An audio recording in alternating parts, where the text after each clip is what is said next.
the old fisherman warned us, his voice a low grumble like stones grinding together.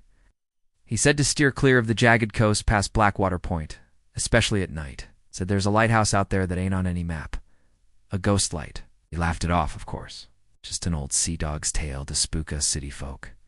But 3 days into our sailing trip, a thick fog rolled in, dense and silent, swallowing the world. Our GPS went haywire, and the compass just spun uselessly. We were lost. Then we saw it, a single piercing beam of light cutting through the fog. Relief washed over us. A lighthouse! We steered toward it, the light growing stronger, revealing a tall, decrepit stone tower perched on a sliver of rock. It looked ancient, abandoned for a century. But the light was on, sweeping across the dark water in a steady, hypnotic rhythm. As we drifted closer, a figure appeared in the lantern room, silhouetted against the brilliant light. It was tall and unnaturally thin. It didn't move. It just stood there, watching. A chill, colder than the sea spray, crept down my spine. We decided to anchor and wait for the fog to lift, but the strange pull of the place was undeniable. My friend Leo, ever the skeptic, wanted a closer look. He rowed the dinghy to the base of the tower. I watched from the boat, my heart pounding a frantic beat against my ribs. He disappeared inside the open doorway. Minutes felt like hours. I called his name, but only the sigh of the waves answered. Then a light flickered on in one of the lower windows.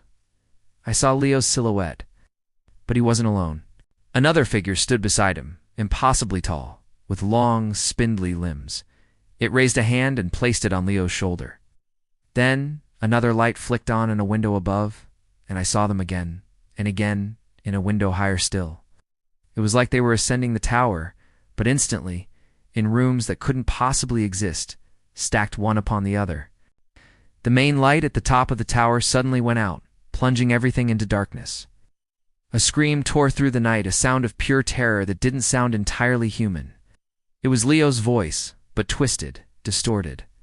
The fog began to thin, and in the faint moonlight, I saw the lighthouse was gone.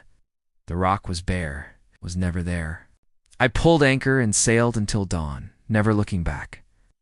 I never saw Leo again. Sometimes when I close my eyes, I still see that light in the impossible rooms, and the tall, silent thing that waits inside the ghost light. Thanks for watching. If you have a story of your own, share it in the comments. Don't forget to subscribe for more strange tales from the deep.